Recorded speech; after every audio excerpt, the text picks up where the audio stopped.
Hola, bienvenidos al día 300 de nuestro reto 366-2024. Estamos entrando ya a la recta final de este reto y pues gracias a Dios en 66 días habremos leído la Biblia completa durante este año. Te invito a que escribas tu testimonio, tus experiencias durante este tiempo. ¿Qué te ha parecido este tiempo de devocional? ¿Qué te ha gustado? ¿Qué se puede mejorar? Me encantaría leerlos aquí en los comentarios de YouTube. El devocional de hoy se llama Si no está bien, entonces no es el final. Hay una frase que se dice en la película El exótico hotel Marigold: todo se arreglará al final. Y si no está bien, entonces no es el final. Estas palabras contienen una verdad teológica profunda que va mucho más allá del contexto de la película. Vamos a leer el Salmo 119 del 105 al 112. Dice lo siguiente en la Nueva Versión Internacional: Tu palabra es una lámpara a mis pies, es una luz en mi sendero. Hice un juramento y lo he confirmado, que cumpliré tus justas leyes. Señor, es mucho lo que he sufrido, dame vida conforme a tu palabra. Señor, acepta las ofrendas que brotan de mis labios, enséñame tus leyes. Mi vida pende de un hilo, pero no me olvido de tu ley. Los malvados me han tendido una trampa, pero no me aparto de tus preceptos. Tus mandatos son mi herencia permanente, son la alegría de mi corazón. Inclino mi corazón a cumplir tus estatutos para siempre y hasta el fin. Vamos a leer el devocional sobre esta lectura. Dice: corre la carrera hasta el final. Determínate como el salmista a permanecer fiel al Señor hasta el mismo final de tu vida. Di: inclino mi corazón a cumplir tus decretos para siempre y hasta el fin. De alguna manera, tu vida es una carrera de obstáculos en la que hay trampas a lo largo del camino. Se da la tentación de apartarse y hay sufrimiento. ¿Cómo podrás evitar tropezar o hacer un desastre con tu vida? Ir por la vida a oscuras es algo que da miedo y es peligroso. La respuesta del salmista es que en medio de la oscuridad circundante del mundo, la palabra de Dios provee guía. La palabra de Dios arroja luz en la oscuridad. Dice el Salmo: tu palabra es una lámpara a mis pies, es una luz en mi sendero. Te permite ver los obstáculos en tu camino y así no tropezarte con ellos. Estudia la palabra de Dios con regularidad y Él te guiará de paso a paso. Como dice la traducción de The Message: por tus palabras puedo ver a dónde voy. Arrojan unas de luz en mi oscuro camino. Sustento. Necesitas el sustento espiritual para seguir adelante. La palabra de Dios es más dulce que la miel a mi boca. Sabiduría. Necesitas sabiduría cuando te tienes que enfrentar a las situaciones estresantes, así como a las decisiones, pero la palabra de Dios da entendimiento de tus preceptos. Ánimo. No es fácil y Él escribe: mi vida pende de un hilo. Necesitamos ánimo para seguir adelante y la palabra de Dios es mi herencia permanente y el regocijo de mi corazón. Dios es fiel y te ayudará. El salmista escribe: acepta la ofrenda que brota de mis labios. Está determinado, con la ayuda de Dios, a seguir adelante para siempre y hasta el fin. Señor, al mirar atrás hay tanto por lo que agradecerte y alabarte. Acepta la sentida honra de mi boca, por tus palabras son el regocijo de mi corazón. Pongo mi corazón en disposición de guardarlos hasta el fin. Tito 1 del 1 al 16. Vamos a leerlo en la Nueva Versión Internacional.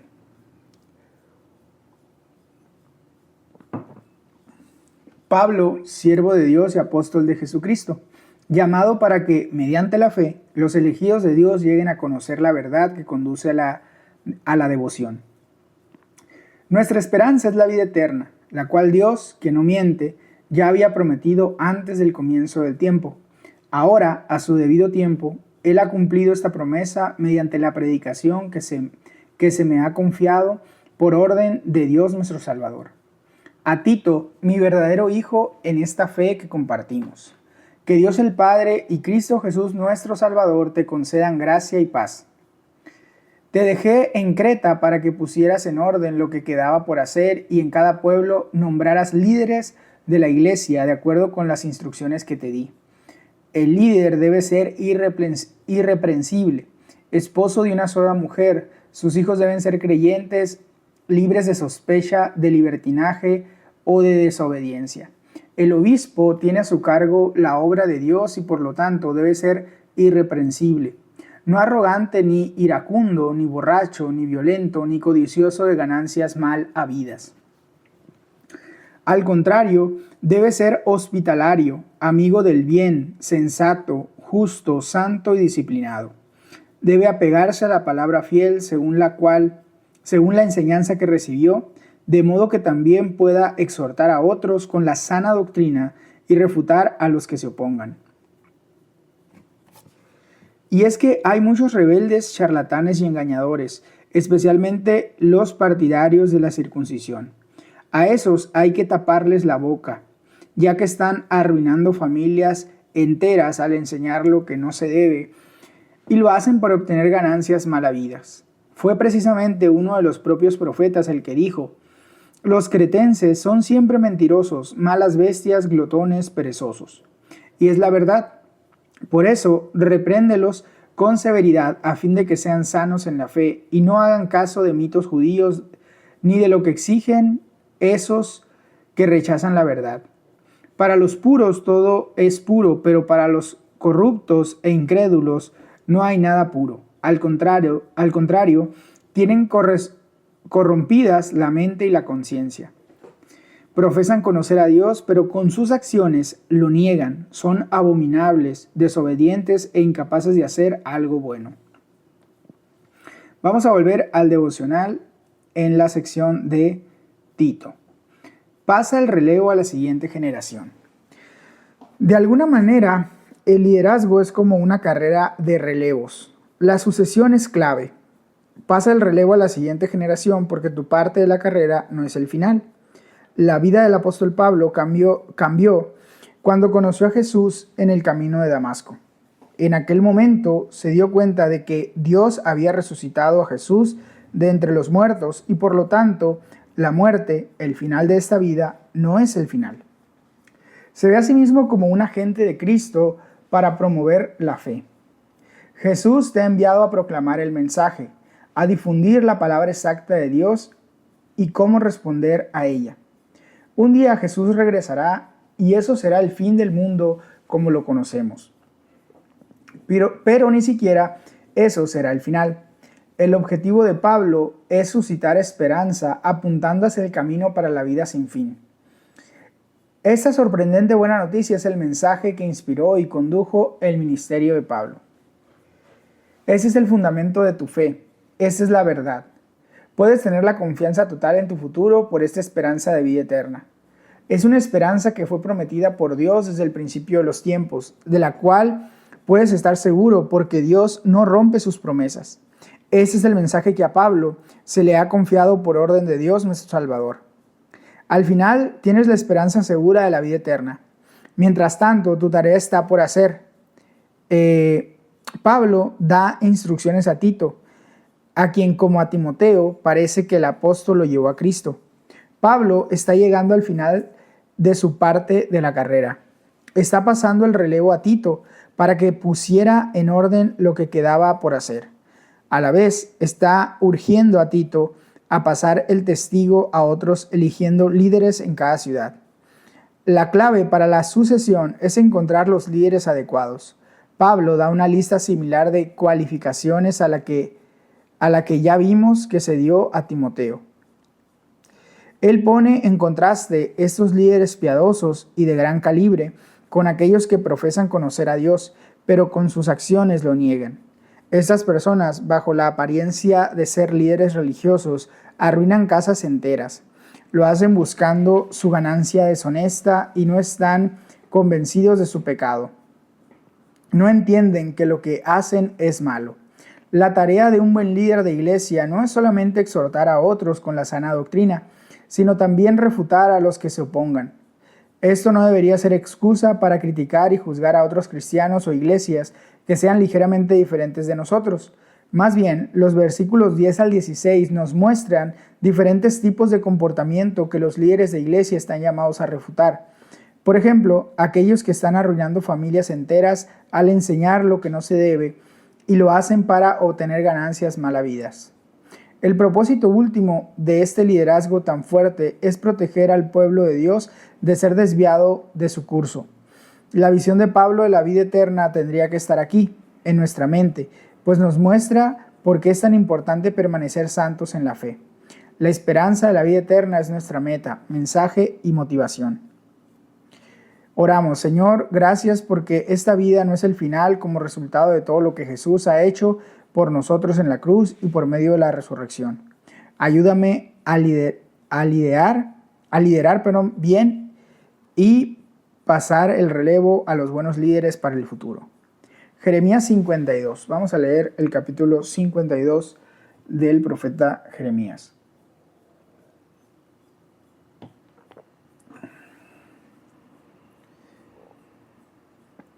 Sedequías tenía 21 años cuando comenzó a reinar. Reinó en Jerusalén 11 años. Su madre se llamaba Hamutal, hija de Jeremías, oriunda de Libná. Al igual que Joacim, Sedequías hizo lo malo ante los ojos del Señor, a tal grado que el Señor, en su ira, los echó de su presencia. Todo esto sucedió en Jerusalén y en Judá. Sedequías se rebeló contra el rey de Babilonia. En el año 9 del reinado de Sedequías, a los 10 días del mes 10, Nabucodonosor, rey de Babilonia, marchó con todo su ejército y atacó a Jerusalén. Acampó frente a la ciudad y construyó torres de asalto a su alrededor. La ciudad estuvo sitiada hasta el año 11 del reinado de Sedequías. A los 9 días del mes 4, cuando el hambre se agravó en la ciudad y no había más alimento para el pueblo, se abrió una brecha en el muro de la ciudad, de modo que, aunque los babilonios la tenían cercada, todo el ejército se escapó. Salieron de noche por la puerta que estaba entre los dos muros, junto al jardín real. Huyeron camino al Arabá, pero el ejército babilonio persiguió al rey Sedequías hasta alcanzarlo en la llanura de Jericó. Sus soldados se dispersaron, abandonándolo, y los babilonios lo capturaron. Luego lo llevaron ante el rey de Babilonia, que estaba en Riblá, en el territorio de Hamat. Allí Nabucodonosor dictó su sentencia contra Sedequías. Después, ante sus propios ojos, el rey hizo degollar a sus hijos y a todos los oficiales de Judá.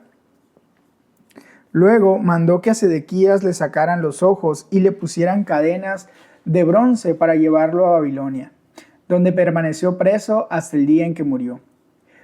A los 10 días del mes 5 del año 19 del reinado de Nabucodonosor, rey de Babilonia, su servidor Nabuzaradán, que era el comandante de la guardia, fue a Jerusalén y prendió fuego al templo del Señor, al palacio real y a todas las casas de Jerusalén, incluso a todos los edificios importantes.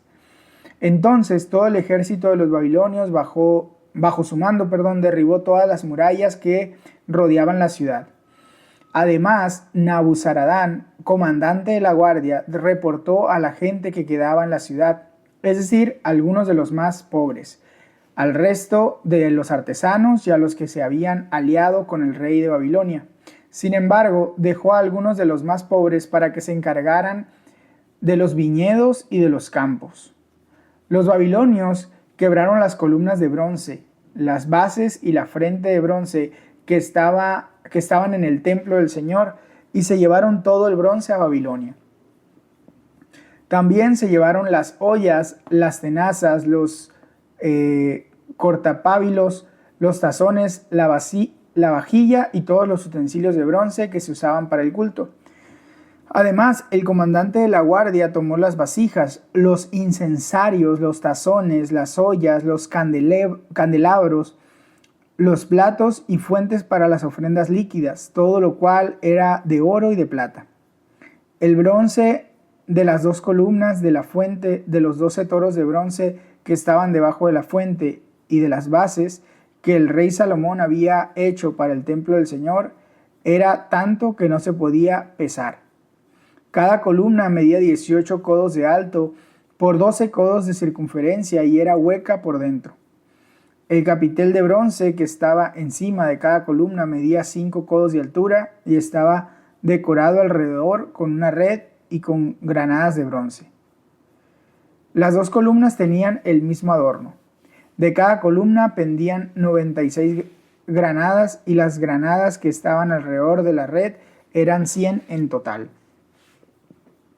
El comandante de la guardia tomó presos a Seraías, sacerdote principal, a Sofonías, sacerdote de segundo rango, y a los 3 porteros.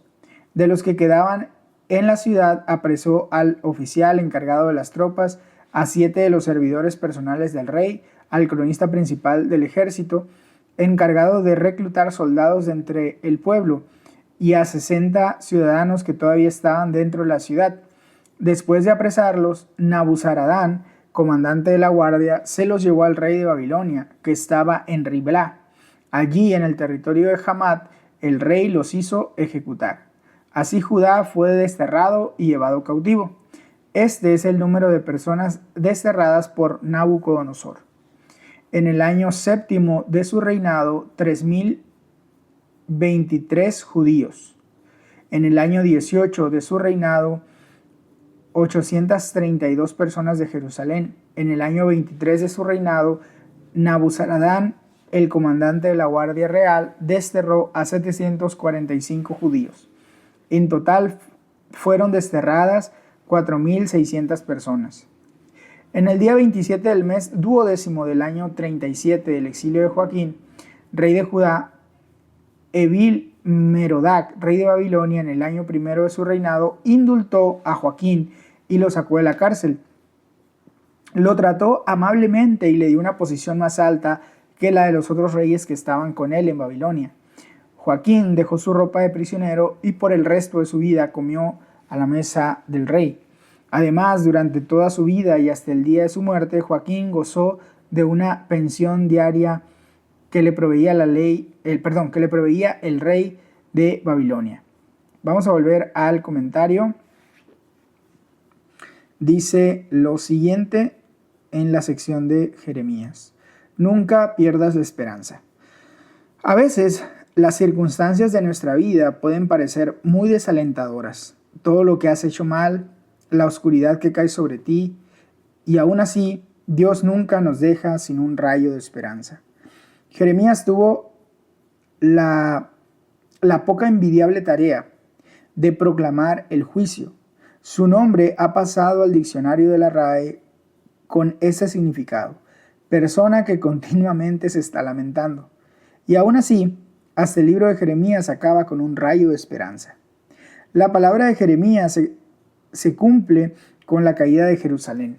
Aquella fue una de las épocas más terribles para el pueblo de Dios. Su rey, Sedequías, había sido capturado. Le habían sacado los ojos y lo habían apresado. Antes de cegarlo, ante sus propios ojos hizo degollar a sus hijos para llevarlo a Babilonia, donde permaneció preso hasta el día en que murió. El templo fue destruido a fuego, igual que el palacio real y todos los edificios importantes. Mucha de la gente del pueblo se fue al exilio. Entonces, en el 562, el año 37 del exilio de Joaquín, rey de Judá, surgió un nuevo rey en Babilonia, el cual soltó a Joaquín y lo liberó de la prisión. El rey lo trató amablemente y le dio una posición más alta que la de los otros reyes que estaban con él en Babilonia. Joaquín dejó su ropa de prisionero y por el resto de su vida comió a la mesa del rey.